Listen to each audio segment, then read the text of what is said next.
After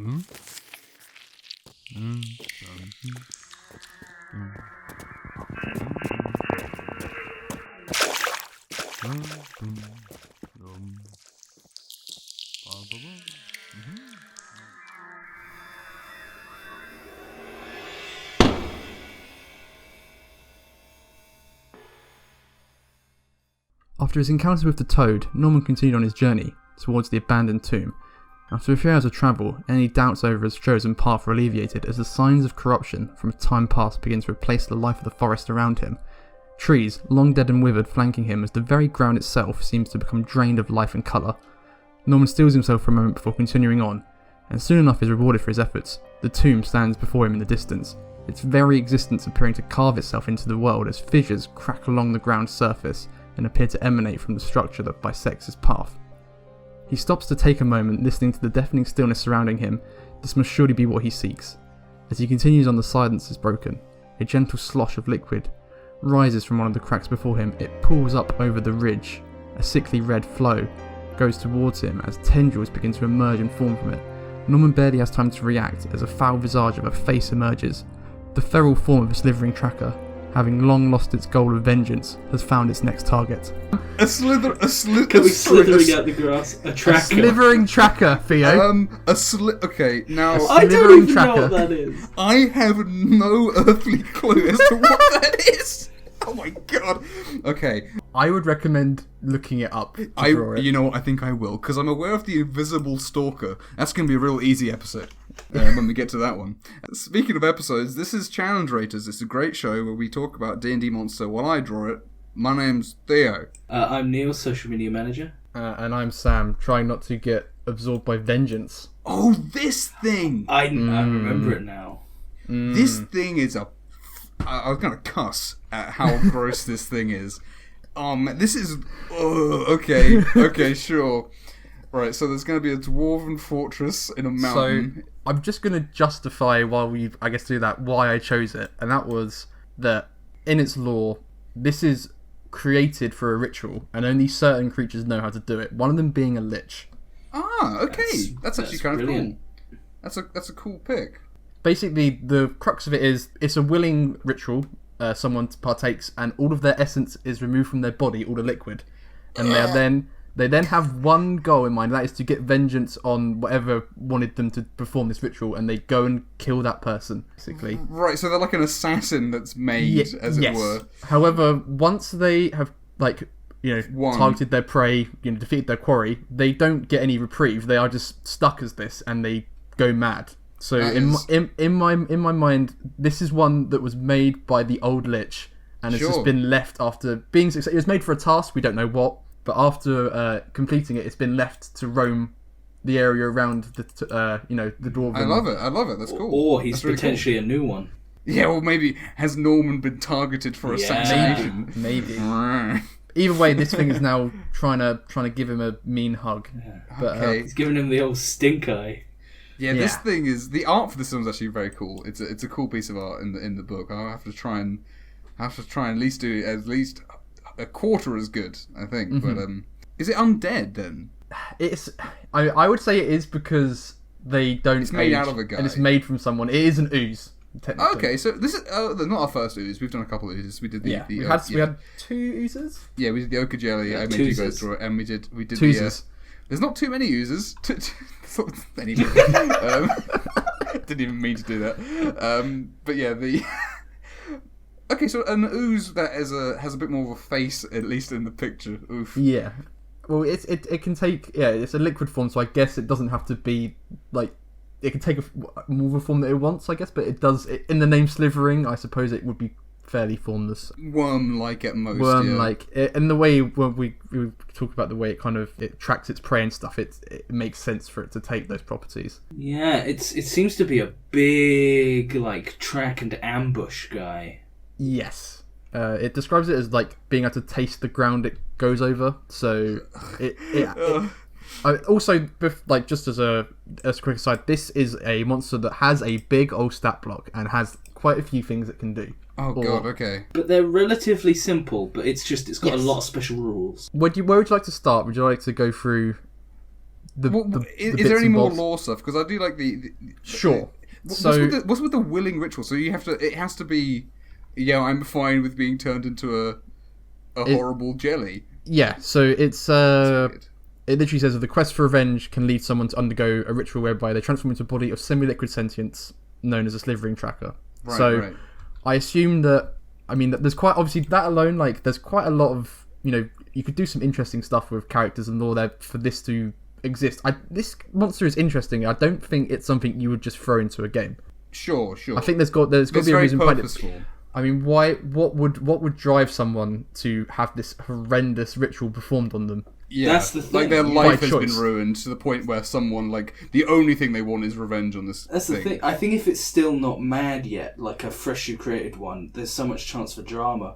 But then there is also the possibility of, this thing's just mad and a left of a vengeance long paid. That's the way to use. That's the way to use them without having to worry about. Yeah, you can be. Well, it's been here for. It doesn't die. It's been here for hundreds of years. It's just attacking anything. It has a bloodlust now. I think in a dark campaign, there's scope for an NPC that the PCs have, whose life have ruined so thoroughly that they've gone and become one. I think that I wouldn't ever do that, but I can see that some people would use one.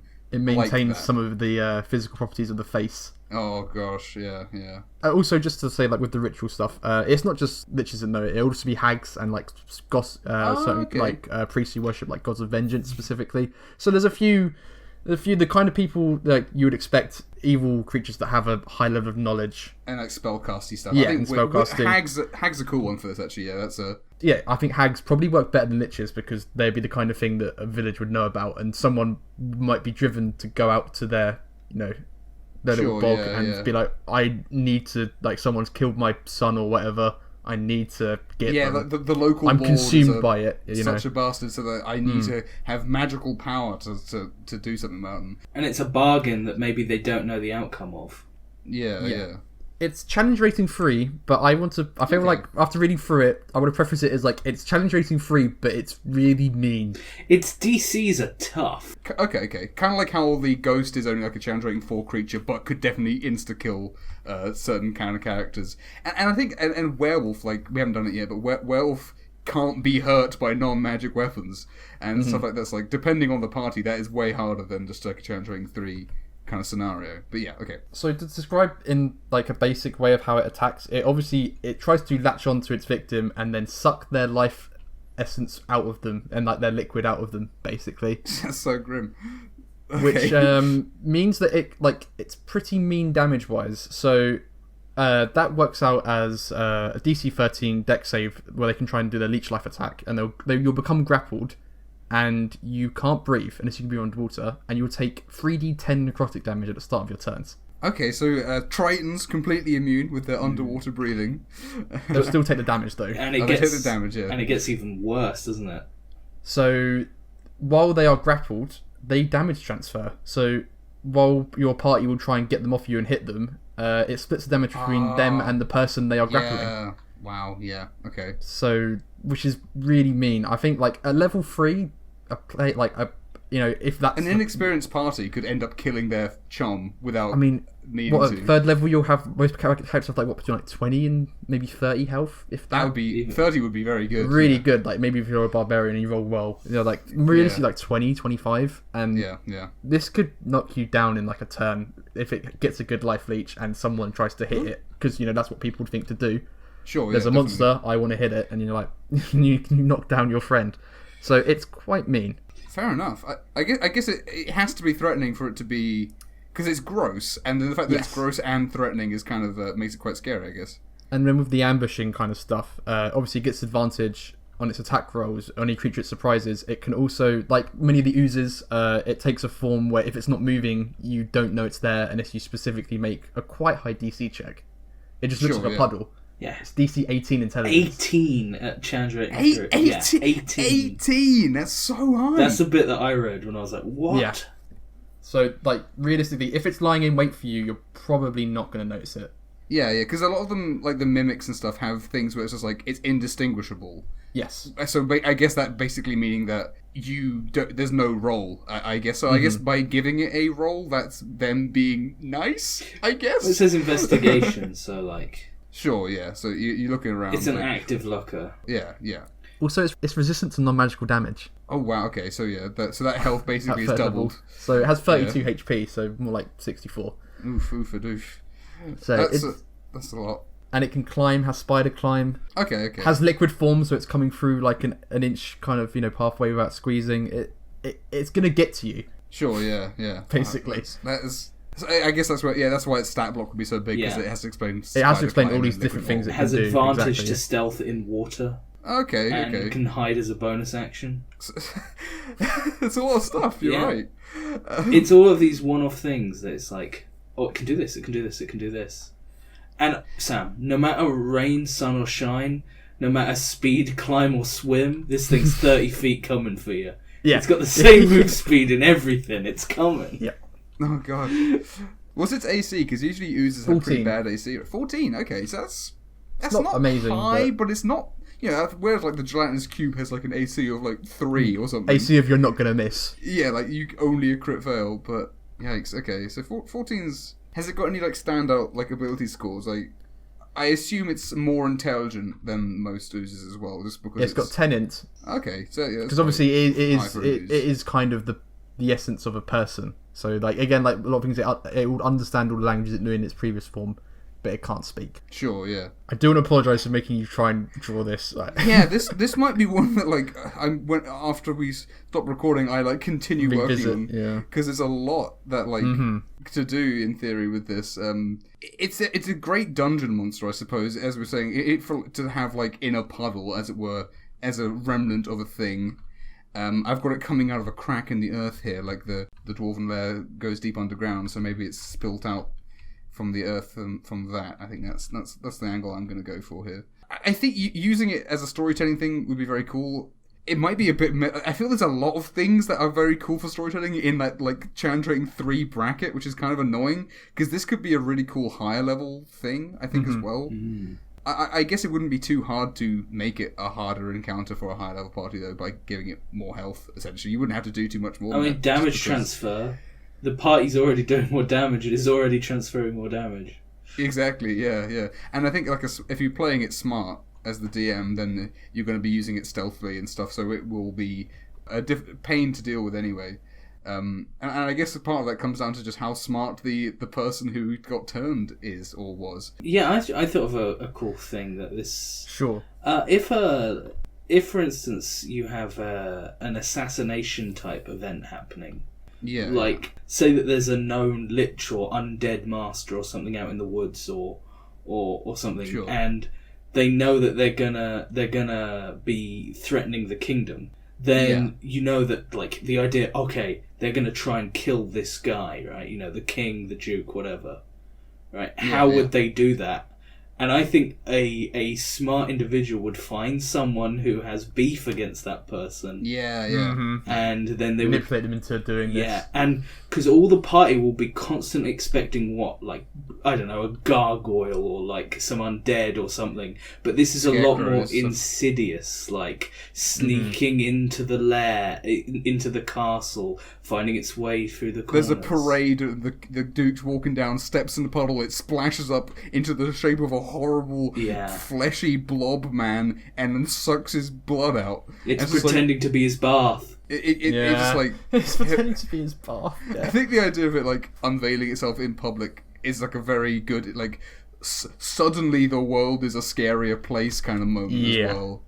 And also, like, thinking about what it is, like, it kind of works in that kind of, that close-up assassination, and, like, when it's beaten, it doesn't matter. You don't gain anything. You don't gain any information. It just... and it doesn't care about surviving, potentially. No, not at all. If anything, it might prefer to die in the attempt once it succeeds. No, because of who it is. It's happy for those few moments that it's killed that guy. Yeah. Right? Yeah. It's so happy. And then, it dawns on it, whatever. But then, imagine this in a setting of a sleepy town or whatever, in England, and it's just raining constantly, and there's always puddles everywhere. That's a great environment. You want to provide, you want to make sure there's water for it to be using, if only because it's mechanically, but it would also just be very appropriate. It would definitely be one of those moments. Setting. If that happened to the party, they would be checking every puddle for quite a while afterwards. Every time you make note of there being a puddle. If you're going to put one, have some puddles before it. Yeah. Because that's the mistake. Oh, That yeah. is the mistake of the basilisk and the cockatrice of Yeah. no statues. That's the Sure. that's the like, oh, this is a thing right now because of there's been no statues anywhere, and now the DM's described it some statues. So there has to be something. No, we've all done it. We've all done it. I've done it. I've done it. Yeah, it's like Learning from your mistakes, you have to make them first. yeah. You can't Exactly. and then knowing what is a mistake doesn't mean you stop making them. No, exactly. Like that's the thing, and it would be so good to have suddenly this whole thing spring to life. This plot, and I like that it's more insidious because again, it's the evil force has played on another potentially innocent person's hates to get this to happen, and that would really set up like, oh, over that hill there's a guy we need to go get. I think it really works well for hags just because a lot of hags have that whole corrupt... They want, like, to make people miserable in special ways, not just... Macbeth. Yeah, they want people to be corrupted, so this is, like, a great, green hag, night hag, whatever. And probably more night hag just because it's even more gross than the other stuff. We haven't talked about night hag specifically yet, but... I would imagine a hag even bringing one of these into town, like... Yeah, in a bottle. Yeah. As a potion. Here you go. Here's a lovely potion for you. Drink it, and then it eats you. Anyway. Here, take this bucket.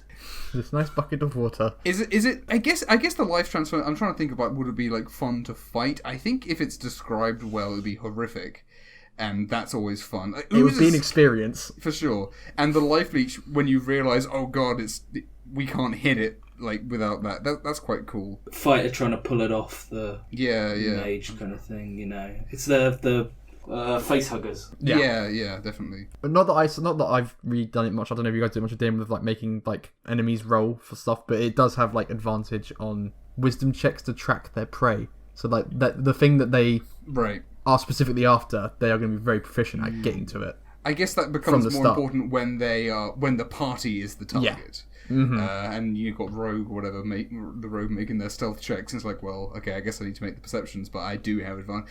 I guess it has to be there for like it to make sense, kind of like how things with two heads have the advantage perception with seeing. It probably won't come up a lot, just because I can't see it mattering too much if it has advantage on that sort of thing, because you would deploy it when it would know that they're there, and they're unlikely to then run away and hide from it as a group. I think also, like, when we're talking about the ways that like it could be used as like to assassinate something, this is an assassin. Yeah. Because of what it does, and it drowns people and sucks out their blood. Yeah. That's actually quite quiet. That's true. Yeah. Like in our example of a duke in the bath, like no one's really gonna hear that. If he goes down a drain afterwards as well. Yeah. And then that'd be great. Like, oh, he's vampires. It's depending on how it's described. If it's described, there's a dead body. Yeah, there's a dead body, and there's no blood. There's no blood. And then they're like, oh, that's weird. That might be a vampire. And then if there's no one who witnessed it who has a better opinion, or if they don't roll good like medicine or whatever, just commoners. And that could be a cool thing, because people would be scared to be having a vampire set up if you're doing it challenge rating appropriate level, as it were. They'd be like, oh god. We can't deal with that. Don't do a vampire. And also, we're just lads. Along the vampire lines, I'm thinking this is something that a Castlevania vampire would do to someone. Like they would do this ritual. I think it'd be a cool vampire thing. You could even have the vampire like feeding through it. Like using it to go harvest blood. Oh, that's awful! People. I'd never do that. Oh, that is upsetting. That would be horrific. But he's using it like a Meals on Wheels, like a fruit shoot. Yeah. I quite like that. It is gross as hell, but I kind of like that. I had one last idea. Sure. Oh yeah, sure. What about the idea that this thing is tracking the party to kill them, and they fight it, right, and they kill it, but how about this thing doesn't die? Yeah, the unstoppable invisible not invisible, but the unstoppable stalker trope, as it were. I think it would be good to apply to this. For sure. I think that this could be something that is haunting the party almost. You kill it and then it like drips into the earth and it goes away. Yeah, it goes away. There's no body. There's nothing you can do about that. Maybe kind of like with the Death Knight, where in the rules there's nothing. It says like it can't die until it's a certain thing, but there's not like a mechanic for it. For all intents and purposes, you're just using another one. You know, exactly. A couple of days later, you're just using another one of these creatures. But it could be cool, to have this horrible stealth creature tracking around, maybe ambushing the party, and it being the same one, and maybe is after the same person. This could be something cool if you, again, in a dark campaign. I'm totally going to do that in my campaign, Neil. Yeah, I'll do it. That'd be great. I've already got... Yeah. I think this could be a cool thing to tie into someone's backstory. Maybe they wronged someone, or they were accused of wronging something. Maybe it's not something they actually did, but something that they were perceived to have done, and they're being chased by their past. A classic, but effective. Because that means it's low-ish level, and it's like something that you can have early on, and then have it come to a head without having to wait for the entire like 2 years into the campaign for your thing to be happening. Is there any kind of off the wall things that you could use it for? I guess the creativity for it comes in who created it and why. I think because even like an Oni, for example, could be a cool thing to have created something like this. I think and any fiend, I suppose, any demon, because it's a ritual. Sure. Evil Druid campaign. Evil Druid. Definitely one for it. I guess any spellcaster really could be cool, but it's water based, so any of our sea creatures could have take a land dweller and turn them into the essence of water. If you wanted to try and make, this is very dumb. Okay, I started by saying, hey, what's some weird stuff? So give me something weird. So my idea is, what happens if the vengeance doesn't necessarily mean killing? What if they want to get their vengeance by ruining someone's life? There's a blobby guy that just goes around going to job interviews going, I don't think you should really give him the job. He just goes around and messes with all of his stuff all the time. Yeah. Oh, Sam. The untrackable, unstoppable prankster. Who keeps stealing all my water, knocking things over, and then I go to look and there's nothing there. Or this is a puddle. Or we go along the lines of what we were saying earlier with, this thing keeps tracking a party, right? He never goes for the target. He's just trying to kill his friends. That could be cool. Yeah, live with your your failures. Yeah. And that's why he keeps coming back. That could also be a way to use it at a higher level, have it target NPC friends. I wouldn't just kill an NPC friend risky. Without giving... That is risky, but I think if they know what's happening and they have the opportunity to save them, that could work. But I think I think it is risky. Tread of caution there. Yeah, definitely. Yeah. Unless it feels dramatic. No, of course, yeah. And if everyone's up for that sort of thing, if that's the sort of campaign that you run and everyone is happy for that sort of thing to happen, then the friendly neighborhood gnome wizard who everyone loves to joke about and hasn't done anything to anyone, and then you just kill him with one of these things. that would not feel good.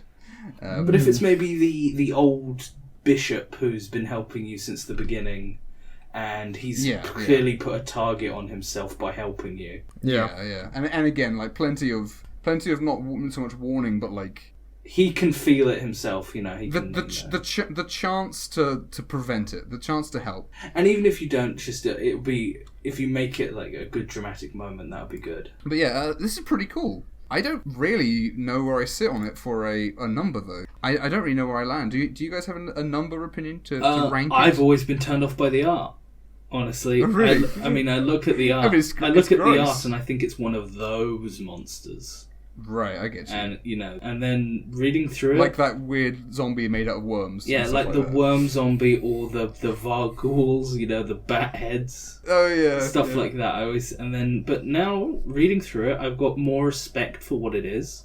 Yeah, the fact that it has a useful origin story that's not super restrictive or specific, and it's usable for a really wide variety of things, I think helps that a lot. If this was just, it's a ooze that looks like a gross dead guy, and it goes around and noms people. Yeah, that would have been I don't care. And could you use multiple of these? Could you go into a basement full of abandoned ones of these that have done their vengeance, and 20 of them start all jumping out at you, and they're all a collector of them. Yeah, and they're of old vengeances. Yeah. You know what could be cool? Paladin of Vengeance, as it were, like Death Knight, having these as minions could be interesting. Oh.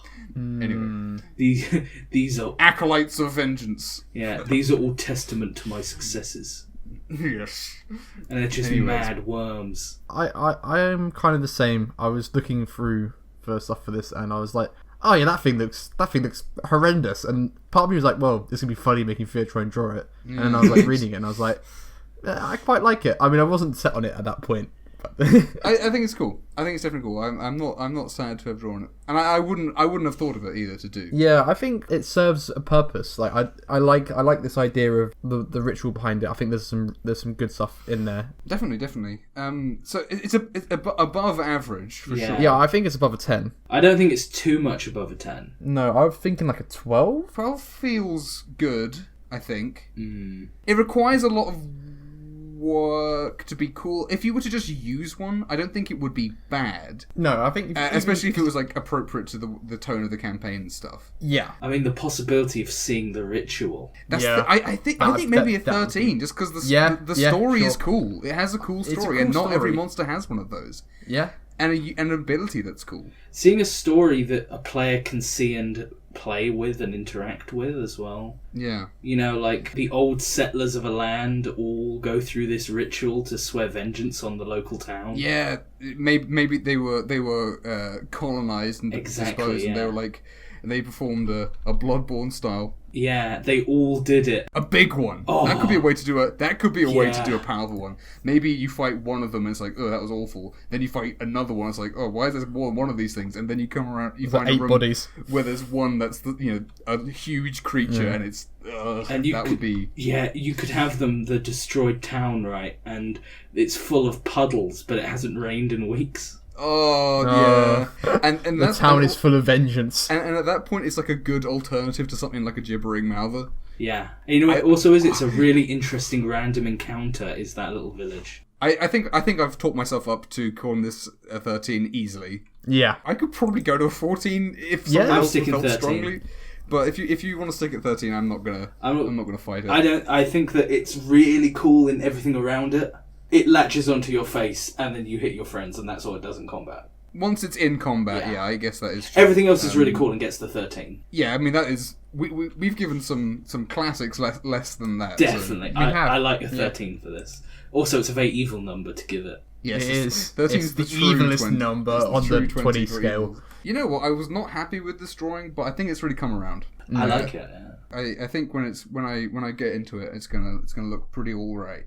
I guess after Norman, I don't even know how he gets out of this one. I hope he just runs away at 60 feet. Norman's got a 31 feet movement speed, so luckily for him, he'll never catch up. I don't know if I should make that canon. I don't think I should say that. But Norman's he's gonna run away from this, but he's still investigating. He's got to check out this old tomb, this blasted dwarven fortress, and maybe he'll make some new friends in there. Maybe Norman casts Destroy Water. Ooh, that could be fun. That would be cool, right? That'd be a cool use of it. It'd totally work on this thing, I think. If I were DMing and I had like multiple of them, if I was using it as as that encounter with in a village where they've all been transformed, I would say Destroy Water at least hurts them. Yeah. I'd be happy to. If it was just one and he wanted to make it a thing, I think that'd probably be too easy. But it's a cool one. I guess we need to. What happens now? Do we make jokes? Is that what happens? We do, now? yeah. We make jokes about our friends slithering down into the comments section. How dare you say that when I was about to say that? Because I'm sorry, son. I'll let you finish, but if you want to keep track of our video uploads, you can press the subscribe button. And now I put both my hands under my chin and look at Theo to see what he comes up with. I was gonna say that as well. That was the next one was keep track. Well, I guess all I can say is like leech, but that's no good. There's no way that works. There's nothing there. There's nothing there. Why don't you... Why don't you grapple the like button and extract all its life essences? Oh, man, that's poor. That's it. I mean, I don't think it's not good, but that's it. Prove that you're a keen tracker and like the video. Ooh. I mean, that is just sounds basically, but And the bell it's notification. very similar. But that's keeping track. But if you're keen, you'll like it as well. Yeah. Anyway, I think that's the end.